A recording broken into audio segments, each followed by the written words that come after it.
दायर की गई, उसमें भी साफ तौर पर 100 करोड़ रुपए का जिक्र किया गया था। और अब वो 100 करोड़ 2 साल के अंदर 1100 करोड़ कैसे हो जाता है, जब आप लगातार ही इस मामले की छानबीन कर रही हैं, आबकारी नीति को भी खत्म कर से और उसकी जानकारी कोर्ट के समक्ष पेश ना करना, तो ये सारी दलीलें जो पेश की जा रही हैं, तो वहाँ सुप्रीम कोर्ट की तरफ से यही मुद्दाए जा रहे हैं कि कहीं ना कहीं अरविंद केजरीवाल को इस सुनवाई के बाद राहत मिल सकती है, क्योंकि दिल्ली के मुख्यमंत्री अरविंद केजरीवाल जिनकी 21 मार्च को ईडी ने गिरफ्तारी कर ली थी, उस गिरफ्तारी के खिलाफ सुप्रीम कोर्ट में सुनवाई जारी। अभिषेक मनु सिंघवी जो कि अरविंद केजरीवाल के वकील हैं, उनकी तरफ से लगातार ये दलीलें दी जा रही हैं कि आम आदमी पार्टी की यहाँ पर राजनीति को प्रभावित करने के लिए ईडी की तरफ से इस पूरे षड्यंत्र को रचा गया है और अरविंद केजरीवाल की गिरफ्तारी सिर्फ यहाँ पर दांव के आधार पर की गई है।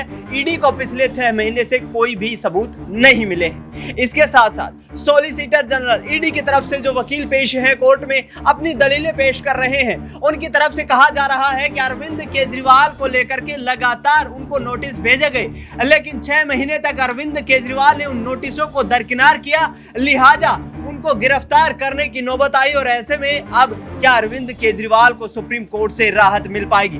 लगातार उनके वकील दलील दे रहे हैं। कहा जा रहा है कि अरविंद केजरीवाल कोई आतंकवादी नहीं है, कोई यहाँ पर जिस तरीके से उनकी जो हिस्ट्री है वो किसी यहाँ अपराधी की नहीं है। और ऐसे में एक चुने हुए मुख्यमंत्री को जेल की सलाखों के पीछे रखना लोकतंत्र की हत्या के समान है। अब देखना यह होगा कि आखिरकार अरविंद केजरीवाल को क्या आज अंतरिम जमानत मिल पाएगी, क्योंकि जबरदस्त बहस चल रही है सुप्रीम कोर्ट में इस पूरे मामले को लेकर। और न्यूज रूम में इस वक्त मेरी मौजूदगी है, तमाम सहयोगियों से जानने की कोशिश करेंगे कि आखिरकार सुप्रीम कोर्ट क्या बड़ा फैसला ले सकता है।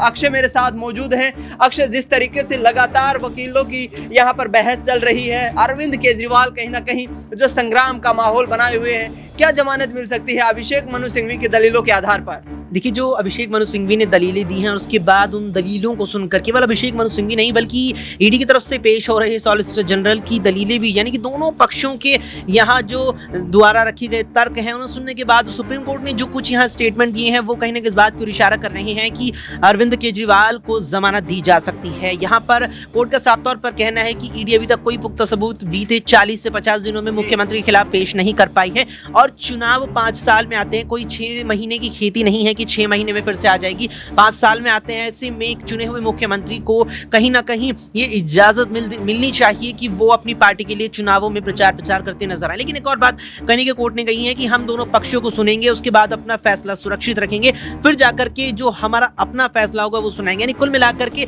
अरविंद केजरीवाल को जमानत मिल जाए इसकी संभावना बेहद ज्यादा बढ़ गई। लेकिन आज की सुनवाई में जमानत मिल जाए, इस बात की अब यहाँ संभावना कम नजर आ रही है। जिस तरीके से कोर्ट ने कहा है कि अभी हम फैसला सुरक्षित रख लेंगे, आगे यहाँ पर इसका फैसला सुनाएंगे, क्योंकि दोनों पक्षों को सुनना जरूरी है और ये समय दोबारा से नहीं आएगा। तो कुल मिलाकर के जो तमाम तरीके से सुनवाई अब हुई है, दोनों पक्षों ने अपनी अपनी दलील रखी है, उसके आधार पर तो केजरीवाल की जमानत मिलती नजर आ रही है उन्हें। लेकिन अभी एकदम मिल जाएगी ये कहना थोड़ा मुश्किल लग रहा है। जिस तरीके से मेन कॉन्स्पिरेटर बनाया गया है ईडी की तरफ से अरविंद केजरीवाल को, कि यहाँ पर जो 100 करोड़ रुपए का मामला था 1000 करोड़ के पार पहुंच जाता है, कि यहाँ पर ईडी जो है तमाम सबूतों को जुटाने में नाकाम दिखाई दे रही है, जिस तरीके से दलीलें कमजोर पड़ती नजर आ रही हैं। बिल्कुल, देखिए ये चीज साफ तौर पर नजर आ रही है। सर्वोच्च अदालत ने भी इस बार पर फैसला उठाया है कि अगर 2 साल पहले आपने जब गिरफ्तारी इस मामले में शुरू की थी, नेताओं की 100 करोड़ रुपए का आपने एक ब्यौरा पेश किया था, यहाँ पर जो आपने हलफनामा दायर किया, इसके बाद कहें कि जिस तरह चार्जशीट में यहाँ पर दायर की गई, उसमें भी साफ तौर पर 100 करोड़ रुपए का जिक्र किया गया था। और अब वो 100 करोड़ 2 साल के अंदर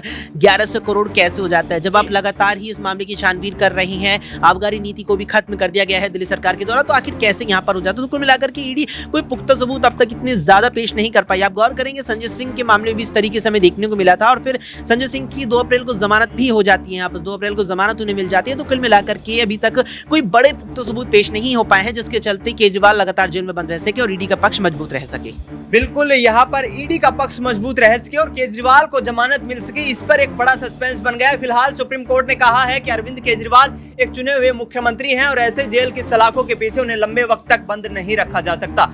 नाजमीन मेरे साथ मौजूद है। नाजमीन, जिस तरीके से पूरा मामला देखने को मिल रहा है, लगातार कहीं ना कहीं सुप्रीम कोर्ट में राउज एवेन्यू कोर्ट हो या फिर दिल्ली हाई कोर्ट हो, दलीलें पेश की जा रही है। अरविंद केजरीवाल की गिरफ्तारी को गैर संवैधानिक ठहराया जा रहा है। यहाँ पर आम आदमी पार्टी की तरफ से क्या आज कोई बड़ा फैसला आ सकता है, और यदि बड़ा फैसला आएगा तो बीजेपी पर इसका कितना प्रभाव देखने को मिलेगा? देखिए, बिल्कुल इस पर सबकी निगाहें टिकी हुई हैं कि क्या दिल्ली के मुख्यमंत्री अरविंद केजरीवाल जेल से रिहा होते हुए नजर आएंगे, क्योंकि जो सुनवाई सुप्रीम कोर्ट में चल रही है वो कहीं ना कहीं अरविंद केजरीवाल के पक्ष में भी नजर आ रही है, जहां पर ये कहा जा रहा है कि चुनाव के दौरान गिरफ्तारी होना या ईडी अधिकारियों के पास कोई सबूत न मिलना या करोड़ों की बात करते हुए वो रकम का बढ़ जाना अचानक से और उसकी जानकारी कोर्ट के समक्ष पेश ना करना, तो ये सारी दलीलें जो पेश की जा रही हैं, तो वहां सुप्रीम कोर्ट की तरफ से यही मुद्दा उठाया जा रहा है कि अरविंद केजरीवाल की गिरफ्तारी इस तरीके से जो की गई है वो गलत तरीका है। यहाँ पर जो अरविंद केजरीवाल को लेकर कहा जा रहा है कि चुने हुए मुख्यमंत्री हैं, कोई आम नागरिक नहीं है। जिस तरीके से आप ईडी अधिकारी घर पहुंचते हैं, जांच करते हुए नजर आते हैं, तमाम आरोप लगाते हैं। नाजमीन, रोकना चाहूंगा यहाँ पर, ईडी की तरफ से ये कहा जा रहा है कि 6 महीने तक अरविंद केजरीवाल ने ईडी के सवालों का जवाब नहीं दिया, इसीलिए गिरफ्तार करने की नौबत सामने आई।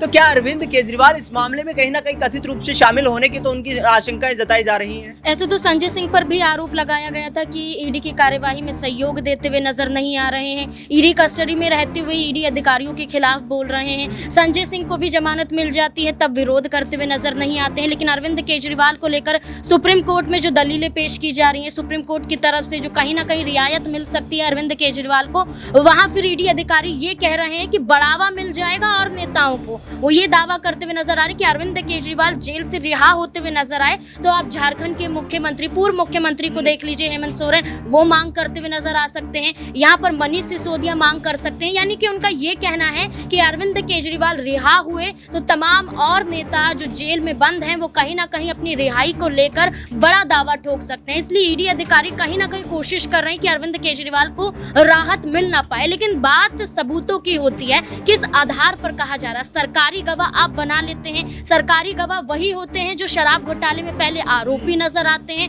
वही जब बाहर निकल जाते हैं, जो उन्हें राहत मिल जाती है वो सरकारी गवाह बन जाते हैं और उसके बाद खुद ही आम आदमी पार्टी को घेरते हुए शराब घोटाले का मामला उठाते हैं। बिल्कुल, यहाँ पर शराब नीति मामले का घोटाला उठाया जाता है यहाँ पर उन गवाहों की तरफ से, और कहीं ना कहीं अरविंद केजरीवाल की मुश्किलें बढ़ाने का काम किया जाता है। बता दें आपको कि आज 2:30 बजे तक ही इस पूरे मामले पर सुनवाई होनी है। यदि आज फैसला नहीं आ सकता है तो फिर गर्मियों की छुट्टियों के बाद ही कोर्ट इस पूरे मामले पर सुनवाई करेगा और अरविंद केजरीवाल पर कोई बड़ा एक्शन लेगा। फिलहाल आपको बता दें, चुनाव के चलते यहाँ पर जो है सुनवाई चल रही है। लगातार सुप्रीम कोर्ट में इन तमाम दलीलों को सुना जा रहा है और उसके आधार पर यह फैसला किया जाएगा। शालिनी मेरे साथ मौजूद है। शालिनी, किस तरीके से देखती है 2:30 बजे तक यदि फैसला नहीं आ पाता है तो अरविंद केजरीवाल को एक लंबा इंतजार करना पड़ेगा। क्या आज कोई यहाँ से राहत मिलने की उम्मीद नजर आती है? देखिए दिनेश, जिस प्रकार से लगातार अभी तक ये कयास लगाए जा रहे हैं कि कहीं ना कहीं अरविंद केजरीवाल को इस सुनवाई के बाद राहत मिल सकती है, क्योंकि लगातार मनीष सिसोदिया की ओर से भी जमानत याचिका दायर की जा रही थी, लेकिन कहीं ना कहीं कोई फैसला नहीं आ रहा था उनके सपोर्ट में। लेकिन अगर बात करें अरविंद केजरीवाल की तो सुनवाई लगातार जारी है। दोनों ही पक्षों से लगातार बयान सामने रखे जा रहे हैं, पेशी की जा रही है, सबूत सामने रखे जा रहे हैं। लेकिन अब कहीं ना कहीं अगर सुप्रीम कोर्ट की बात करें तो सुप्रीम कोर्ट अरविंद केजरीवाल के पक्ष में ही फैसला सुनाती हुई नजर आ सकती है, क्योंकि जो वकील उनकी तरफ से बयान देते नजर आ रहे हैं तो साफ ये जाहिर कर दिया गया है कि अरविंद केजरीवाल के खिलाफ ईडी अभी तक कोई सबूत जुटा ही नहीं पाई है। तो ऐसे में सिर्फ अगर बात करें कि उन्हें जब बुलाया गया था सुनवाई के लिए ईडी द्वारा तो उन्होंने उस चीज को इग्नोर किया गया था, उसको लेकर ही अरविंद केजरीवाल को जेल में नहीं रखा जा सकता है। ठीक है, ईडी की तरफ से लगातार यहाँ पर जो है जमानत का विरोध किया जा रहा है और ये कहा जा रहा है कि अरविंद केजरीवाल ने इस पूरे मामले की जांच को प्रभावित करने का काम किया है। ऐसे में फिलहाल उनको जमानत दिया जाना कहीं ना कहीं यहाँ कानूनी व्यवस्था पर सवाल खड़े हो सकते हैं और ऐसे में देश के लोगों के बीच विश्वास बनाए रखना, कानूनी जांच एजेंसियां हैं वो जिस तरीके से कार्यशैली को अपनाए हुए हैं उसको विश्वास में रखना एक बड़ी चुनौती है और सॉलिसिटर जनरल इस पूरे मामले को लेकर अपनी दलीलें सुप्रीम कोर्ट में पेश कर रहे हैं। फिलहाल आम आदमी पार्टी के लिए महत्वपूर्ण वक्त है, देखना यह होगा कि आखिरकार अरविंद केजरीवाल इस पूरे मामले में क्या यहाँ पर पाक साफ पाए जाते हैं, क्या उनको आज राहत मिल पाती है। न्यूज रूम से इस खास कार्यक्रम में इतना ही। देश दुनिया की तमाम बड़ी खबरों के लिए आप देखते रहिए SPN 9 न्यूज।